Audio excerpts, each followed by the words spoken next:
Hola, bienvenidos a un nuevo episodio de Villain Podcast. Hoy vamos a hablar sobre un tema increíblemente interesante y que realmente nos afecta a todos nosotros, los ciudadanos mexicanos, y es sobre la reforma energética, en específico sobre la iniciativa que está proponiendo nuestro actual presidente a esta reforma energética. Y para hablar de este tema tan interesante, tenemos de invitada a la experta Naomi Aguirre. Ella es ingeniera en energía y trabaja actualmente en la Agencia Estatal de Energía de Jalisco. ¿Cómo estás, Nao? Muy bien, Sebas, muchas gracias. Gracias a Vilan por la invitación. No, gracias a ti por estar aquí hoy con nosotros. Y para empezar, me gustaría que nos explicaras qué es o qué fue la reforma energética que se planteó inicialmente en el sexenio pasado por el presidente de ese momento, Enrique Peña Nieto. Claro que sí. Bueno, antes de la reforma, el mercado eléctrico no existía. El sector eléctrico estaba centralizado en dos grandes instituciones, que eran la CFE y Pemex. Estas dos instituciones del Estado tenían la facultad de desarrollar todas las actividades referente al sector eléctrico y al sector de hidrocarburos, que es, bueno, energía eléctrica y el tema de gasolinas, gas, etc., ¿no? A raíz de la reforma se hizo un esquema de mercado eléctrico y un mercado en sí en donde se le daba la oportunidad a privados que participaran en el tema por el lado de electricidad de generación, comercialización y en el lado de hidrocarburos de igual forma en la comercialización, distribución y transporte de estos bienes energéticos. Esto pues permitió que inversión extranjera entrara a nuestro país en el ámbito energético y pues la verdad es que en el caso estatal, por ejemplo, nosotros generábamos únicamente 20% de la energía que consumíamos. A raíz de la reforma energética y con la inversión que se ha dado por parte del sector privado, hemos crecido en generación hasta actualmente 73%. Entonces ha sido un cambio bastante favorable. Eso también ha hecho que pues haya invertido en energía renovable en nuestro país, que anteriormente pues esta parte estaba muy muy baja. ¿Y cuál fue la necesidad de haber creado esa reforma energética desde un inicio? Bueno, en un inicio las empresas productivas del Estado, que son CFE y Pemex, se encontraban ya en muchos problemas para poder pues suministrar de manera confiable, segura y a precios competitivos de energía a nuestro país. La realidad es que hay muchas plantas actualmente de estas empresas productivas que pues no se les ha dado el mantenimiento adecuado y siguen utilizando tecnologías muy obsoletas, ¿no? Entonces, siento que ya era una necesidad de que se pudiera inyectar inversión privada de una manera un poco más, pues no libre, pero anteriormente solo se hacía a través de un proceso de licitación y esta licitación la hacía directamente la empresa productiva y ellos compraban, como quien dice, la energía a los privados y la revendían, ¿no? Eliminando este eslabón de licitación, pues el privado ya tenía esta facultad de vender directamente, entonces esto iba a permitir que se diera un precio más competitivo, ¿no? En el tema energético. A su vez, pues se modificó un poco el tema del despacho. Bueno, siempre ha existido, se llama el despacho económico, y significa que se va a dar la energía que esté más barata y disponible en ese momento. El tema renovable es que como el combustible es gratis, o sea, pues el sol es gratis, el aire es gratis, pues tiende a ser siempre la más barata. Entonces entra, por ende, pues la energía renovable, ¿no? Entonces, además de ser una necesidad económica, pues también estaba esta necesidad de crisis climática, que pues ya también como país y también porque nos hemos sumado ya a acuerdos y tratados internacionales, pues se nos, de cierta forma, exigía y demandaba, ¿no? Ya teníamos que también tener una mira un poco más a la transición energética y apostarle a energías limpias y pues esto fue parte de las necesidades que hicieron que el gobierno anterior pues creara esta reforma. Ya, entonces yo hasta el momento, por lo que me platicas, veo dos grandes ventajas.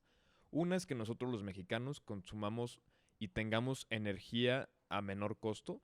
Y en segundo lugar, que dé entrada a las energías renovables, que México tiene un potencial gigantesco por su ubicación geográfica. Entonces, ¿qué es lo que propone ahora el gobierno actual con esta nueva iniciativa de la reforma energética? Ok, bueno, sabemos que desde que nuestro actual presidente estaba en campaña, él tenía una postura muy clara referente a las energías renovables, ¿no? estaba muy ligada a su política anticorrupción. Él, bueno, hacía mención desde su discurso de campaña que él consideraba que la reforma energética había sido una oportunidad muy grande para saquear al país, con sus palabras, y pues para otra oportunidad más para hacer corrupción, ¿no? Entonces, bajo ese discurso, él mencionaba que pues una de las acciones que iba a hacer durante su gobierno era fortalecer nuevamente a Pemex y a CFE, empresas productivas del Estado, ¿no? Una cosa es que pues creo que ninguno estamos en desacuerdo que se fortalezcan esas instituciones, porque si bien pues lo que requieren es eso, fortalecimiento para que modernicen sus centrales de generación y también se vengan del lado de las renovables, ¿no? Sin embargo, pues bueno, bajo este discurso, en el momento que empezó su mandato, empezaron una serie de cambios o intentos al menos en materia energética. Todo empezó, de hecho, a raíz de la pandemia, cuando salió, tal vez lo recuerden, un acuerdo de confiabilidad, se emitió por SENACE, y aquí se argumentaba que debido a la pandemia, pues había bajado mucho el consumo de energía eléctrica. Entonces, que por eso se iban a ver en la necesidad de parar la entrada en marcha de centrales de generación renovable. O sea, que no se podían conectar y que inclusive pues la generación que ya estaba interconectada pues se iba a sacar del sistema, ¿no? Esto pues se argumentó que era un tema técnico y les explico que en un sistema eléctrico tú solo puedes estar generando exactamente lo que se está consumiendo. Como bajaron los consumos, se dice que hasta en un 50%, eso lo dudamos, pero bueno, esos son los datos que nos dan. Pues sí se entendía esta necesidad de evitar que se estuviera generando más de la cuenta. Pero meses después, esto fue un acuerdo que se emitió en SENACE, un acuerdo pues es algo más chiquito, salió la política de confiabilidad, esto ya lo emitió la CENER. CENER es la Secretaría de Energía del país, y pues bueno, argumentaba básicamente lo mismo, que como medida de prevención debido al COVID y demás, pues se ponía esta política. Esta política después se desechó, ya no está vigente, pero bueno, o sea, ahí ya empezaban los intentos de cambio en materia regulatoria en el sector energético, ¿no? Ya posterior a eso, pues salió la llamada, que de hecho aquí creo que estuvimos platicando, no me acuerdo bien, pero bueno, sacamos sí un artículo en Vilan por si lo quieren leer, que pues fue una iniciativa de reforma a una ley, ¿ok? Fue la ley de la industria eléctrica y posteriormente salió una iniciativa de reforma de la ley de hidrocarburos. Aquí se planteaba básicamente lo que ya temíamos, que era pues que se cambiaran las condiciones del mercado para regresar a un esquema de monopolio en donde pues igual que antes de la reforma, CFE iba a tener control de todos los eslabones de la cadena productiva del sector eléctrico. Entonces pasó esto, después igual se hizo el intento de reforma a la ley de hidrocarburos y era básicamente algo similar, o sea, se le quería dar otra vez total autonomía a Pemex. Entonces, bueno, afortunadamente esos intentos no pasaron porque eran anticonstitucionales. O sea, lo que se planteaba en esta reforma, en estas leyes, pues era opuesto a lo que se estipule en la Constitución, y como ustedes saben, pues no hay ningún ordenamiento jurídico, ley, norma, política, acuerdo que esté por arriba de la Constitución. Entonces, por esta razón, el Poder Judicial, mucha gente metió amparos, mucha gente metió juicios y los ganaron porque, pues sí, o sea, tenían el sustento de que era anticonstitucional esta propuesta de reforma y pues no procedió. Ahora, pues de hecho nuestro presidente bien lo dijo, después de que pues le echaron para atrás su reforma, dijo, pues bueno, pues si no se puede, pues cambiamos la Constitución. Y eso es precisamente lo que está pasando ahorita. Se está proponiendo una reforma constitucional en materia energética en los artículos 25, 27 y 28 de la Constitución mexicana, en donde precisamente se van a derogar todas las atribuciones que se les habían dado pues a este sector privado, a esta posibilidad de invertir en generación, en comercialización de la energía, y se le va a otorgar nuevamente todas estas facultades únicamente a CFE. De igual forma, con esta reforma se van a desaparecer órganos reguladores, que es la CRE y la Comisión Nacional de Hidrocarburos, y pues también esto le va a dar total autonomía a Pemex y a CFE, y por ende es muy probable que ellos inclusive pues ya no van a estar regulando los precios, porque pues no tienen por qué competir, ¿no? Ellos pueden ponerse el precio que quieran una vez que los regulen, no hay árbitro. Entonces, pues sí, las implicaciones de esto pueden ser bastante graves. Bastante. La primera es, mencionaste SENACE, mencionaste CRE y mencionaste CENER. Uh-huh. ¿Me podrías explicar rápido qué son las tres y cuáles son sus diferencias? Claro que sí. Actualmente tenemos esas tres instituciones que, bueno, es CENER, ya existía antes de la reforma, es la Secretaría de Energía y es quien se encarga de hacer la política energética, ¿ok? Hace política, hace leyes, normas y demás. SENACE también ya existía antes de la reforma y era el ente, bueno, es el ente que se encarga de la operación, o sea, todo lo técnico del sistema, y ese también ya existía. Sin embargo, anteriormente estaba, como quien dice, junto con CFE, o sea, era un subordinado de CFE. Mm. Con la reforma, bueno, pues hicieron entes autónomos. SENACE es una cosa, CFE es otra. Y está la CRE. Esta institución se creó después de la reforma y es la Comisión Reguladora de Energía. Es como quien dice el árbitro. Es la parte que se encarga de vigilar que cada una de las otras partes esté cumpliendo con lo establecido en la ley y normativa vigente. Es la actual encargada de emitir permisos de generación a los privados, permisos de almacenamiento, permisos de transporte y distribución de hidrocarburos. Entonces, bueno, pues es nuestro ente regulador. ¿Y este ente opera de manera independiente? Independiente, Ya. así es. Sí, independiente. La segunda pregunta es, hablabas sobre la ley que quisieron imponer unos meses atrás, Ujú, sobre el tema de la confiabilidad y que ujú, por eso detuvieron muchos proyectos energéticos. ujú. ¿Qué tiene que ver la confiabilidad con los proyectos renovables? Bueno, hay una característica inherente de la energía renovable que es intermitente. Entonces, esta intermitencia pues hace que genere cuando las condiciones climáticas lo permitan. Muchas veces cuando a lo mejor la generación que se está pues ocasionando a través de ese tipo de tecnologías se está dando cuando no hay demanda de energía, o sea, cuando no se necesita. Y como actualmente pues no contamos con almacenamiento, pues esta se pierde y no se puede aprovechar. Como hubo una caída bastante grande, pues, o es lo que se dice, de demanda energética, pues estaba peligrando estaba peligrando el sistema eléctrico, puesto que se argumentaba que estaba generándose un excedente muy importante proveniente de energía renovable y esta no estaba siendo aprovechada, entonces por eso se decidió pues sacarlos a ellos de la jugada, porque pues sí, o sea, sí tiene esta componente de que es más difícil controlarla. Entonces, no es imposible, o sea, es difícil, se puede y hay otros mecanismos que se pudieron haber empleado, pero bueno, eso fue lo más fácil y lo que se prefirió hacer en su momento. Ya, ya.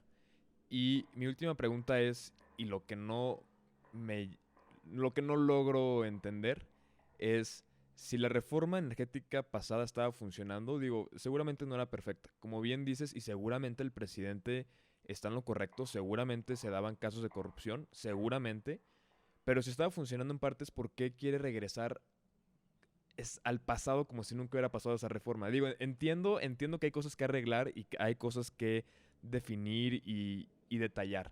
Pero ¿por qué quiere irse otra vez al otro extremo de un monopolio en donde no haya mercado que pueda competir, que pueda crear oportunidades y que mejor regulen de una mejor forma? ¿Cuál es el propósito detrás de eso?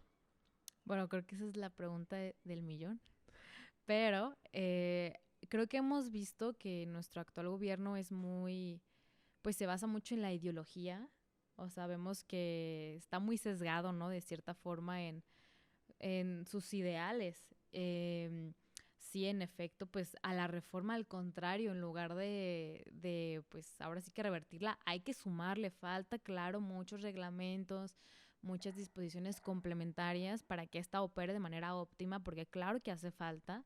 O sea, no es un trabajo de un sexenio, es un trabajo que se tiene que seguir construyendo, no todo lo contrario, pero pues lo que hemos identificado un poco y es muy triste es que se está buscando el beneficio particular de pues ahora sí que otras personas en el poder, igual de nuestro mandatario, ¿no? Pues que buscan un beneficio ahí particular. También hay una componente ahí muy interesante que está como que la letra pequeña que nadie lee.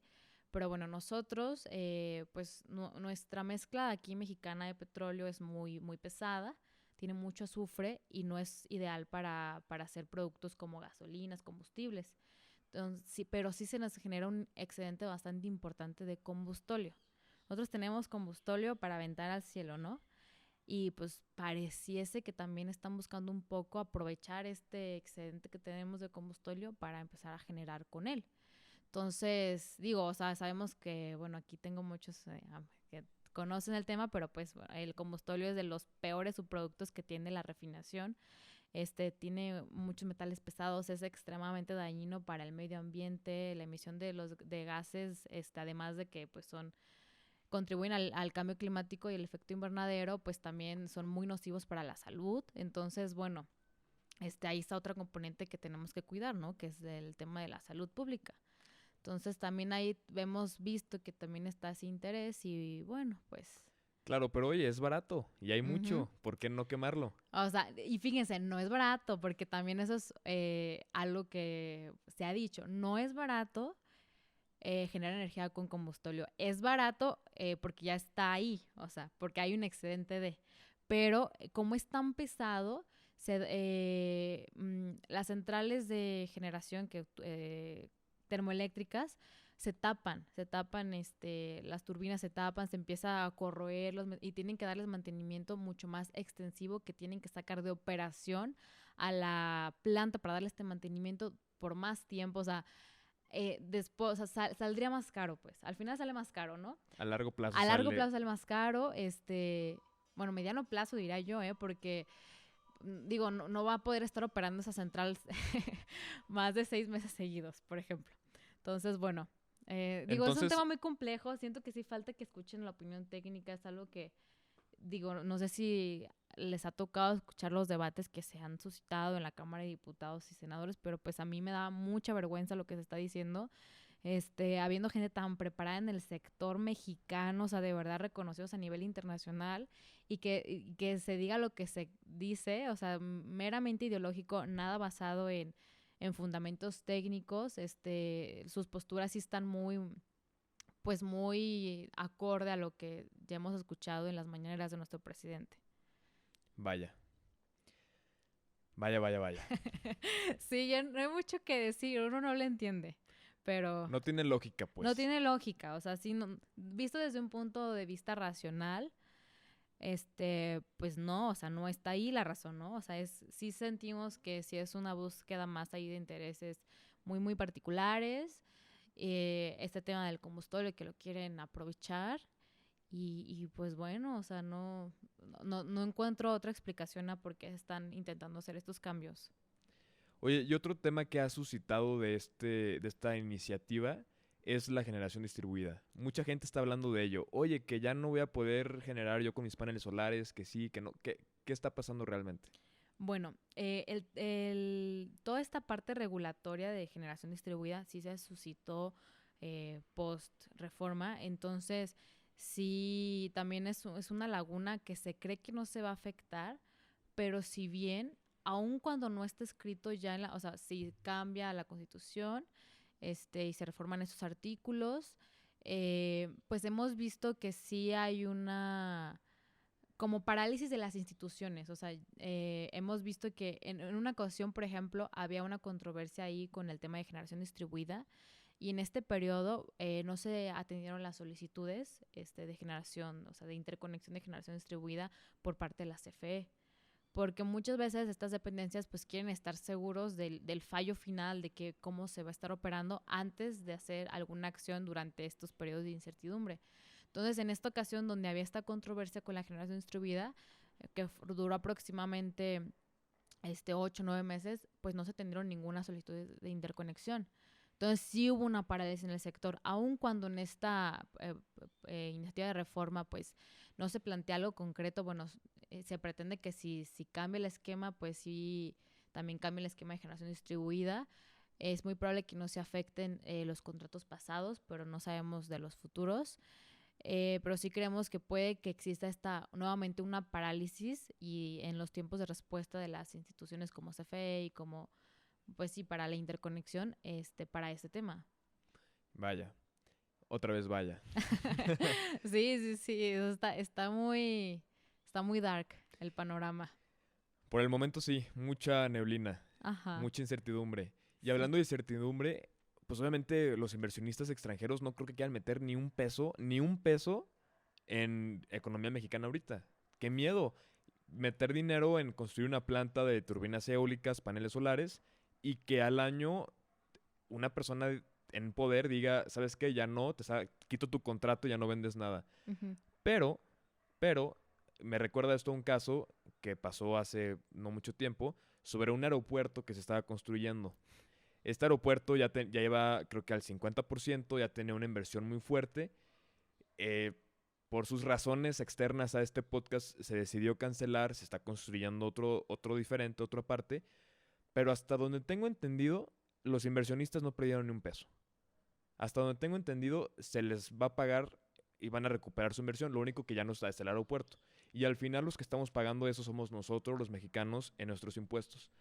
¿Va a pasar algo similar con estas personas, con estos inversionistas extranjeros? Porque, como dijiste, hay tratados internacionales que no son tan fáciles de romper. Me imagino que vamos a caer en un esquema similar en el que, ok, ya no tienes tu contrato de interconexión, pero a los inversionistas se les tiene que pagar de regreso, como pues el pueblo bueno tiene que pagarlo de regreso. ¿Es algo similar lo que va a pasar o estoy totalmente lo incorrecto? Un poquito. Ellos sí pierden su dinero. O sea, esta es una inversión. Bueno, por las características de cómo uno tramita un permiso de generación a gran escala, desde que tú estás tramitando tu permiso, pues tienes que hacer el pago de diversos estudios de impacto ambiental, de factibilidad técnica, bueno, son unos estudios que aproximadamente cada uno vale 1 millón de pesos o más, dependiendo de las características de tu central. Entonces, desde el momento en que ellos están considerando hacer una inversión de este tipo, pues ya están invirtiendo grandes cantidades de dinero. Este dinero no te lo regresan y de hecho esos estudios tienen vigencia. Eh, Pasó otra cosa interesante con la CRE. A raíz de que, bueno, se han intentado, de hecho desde que empezó esta administración, estaba este chisme de pasillo que iban a desaparecer la CRE. Lo sé porque tengo una compañera que trabajaba ahí. Entonces, pues sí nos platicó que fue inmediato el cambio, en cuanto cambió la administración, cambió el nuevo gobierno, y pues sí empezaron a pasar muchas cosas en esta Comisión Reguladora de Energía. Se empezó a despedir una gran cantidad de gente y es fecha que no se han atendido permisos y solicitudes de interconexión desde que empezó el sexenio. O sea, se han atendido algunos, pero hay demasiado trabajo rezagado, principalmente porque no tienen el personal para dar abasto a estas solicitudes, porque se despidió mucha gente y de hecho pues se emitió un acuerdo en donde se establecen las suspensiones de plazos. ¿Qué quiere decir esto? Que la CRE no está obligada a contestarte hasta que ellos digan, literal eso dice. Entonces, pues nos llegan casos pidiéndonos ayuda de que, oye, yo hice mi permiso, o sea, al sector privado de inversionistas, lo hice así, asá, todo está bien, todo está en orden, no me han contestado. Y yo le dije, pues ni te van a contestar, porque hay un acuerdo en donde se establece que no están obligados a hacerlo y que no van a contestar hasta que pues salga otro acuerdo que diga que ya no, que ya se reanudan los plazos. Entonces ahorita seguimos con este acuerdo vigente en donde pues siguen los plazos parados, no hay respuesta de la CRE, no se están desahogando los permisos. Por ende, pues sí te comento que sí se ha perdido mucho dinero de la inversión privada. Y se seguirá perdiendo. Hay proyectos que ya estaban terminados y ya listos para hacer la interconexión y pues no se han podido interconectar. Tenemos también permisos detenidos aquí en el estado de almacenamiento de hidrocarburos, permisos de transporte de gas natural, también detenidos, que si bien, bueno, son hidrocarburos y probablemente no sumen tanto.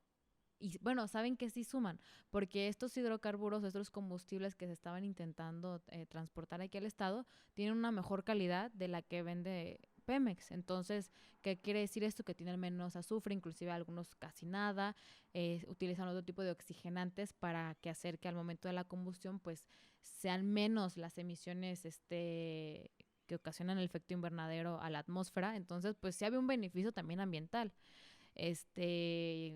Llamándose a lo mejor combustibles de transición, pues también están detenidos.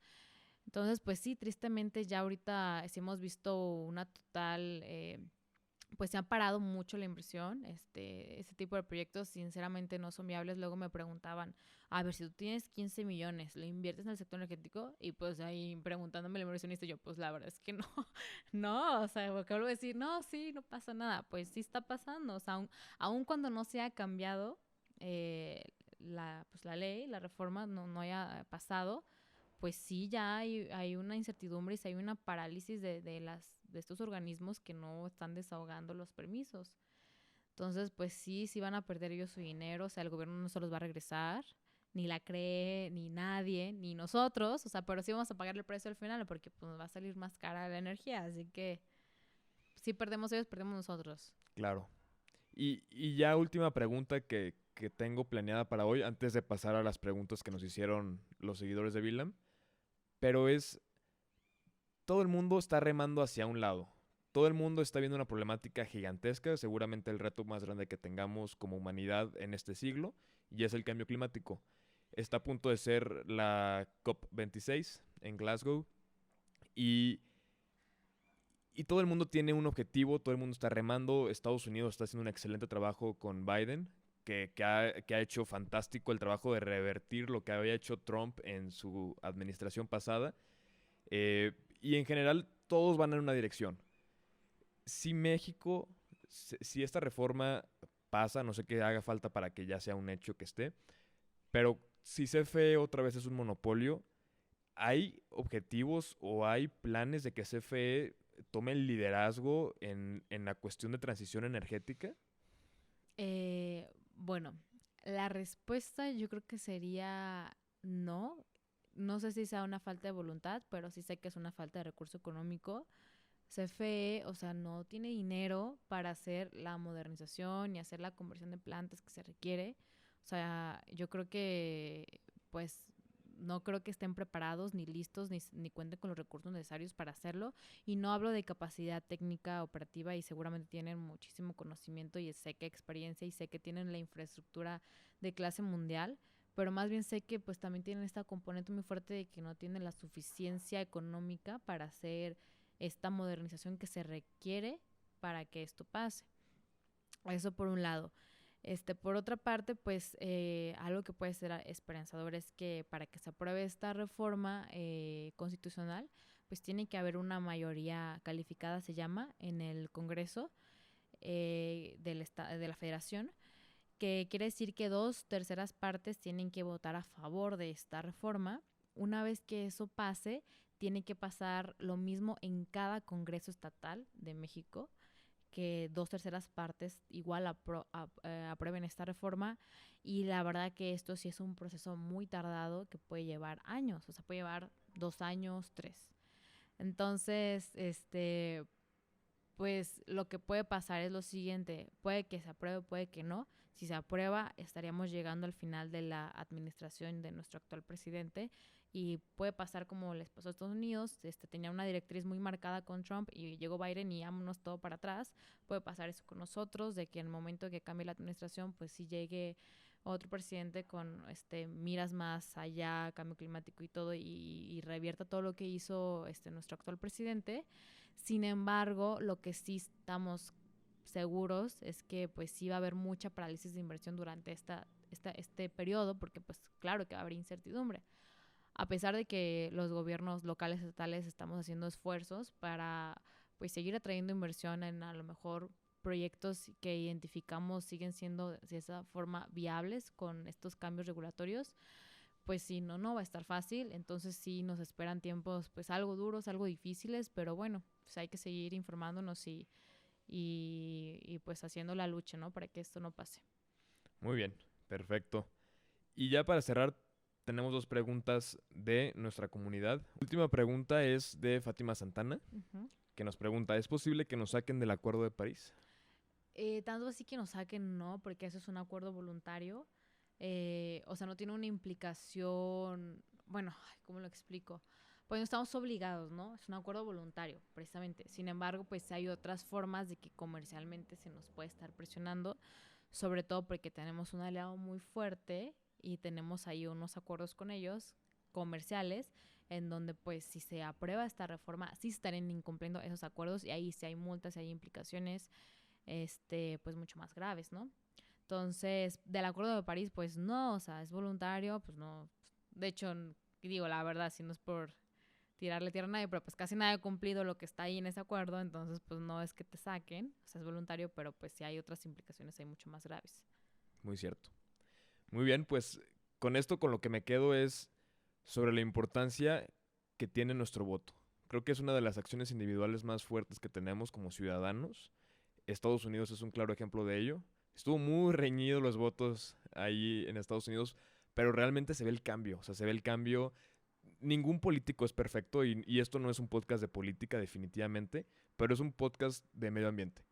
Y, y el peso que tiene nuestro voto en las decisiones que se van a tomar para cuidar nuestro medio ambiente son grandísimas. Claro. Me quedo con eso. Muchas gracias, Nao, por habernos acompañado y por habernos compartido todo tu conocimiento sobre este tema tan específico y a veces tan complicado de entender. Y gracias a ustedes por habernos escuchado en otro episodio de VLAN Podcast. Mi nombre es Sebastián y están escuchando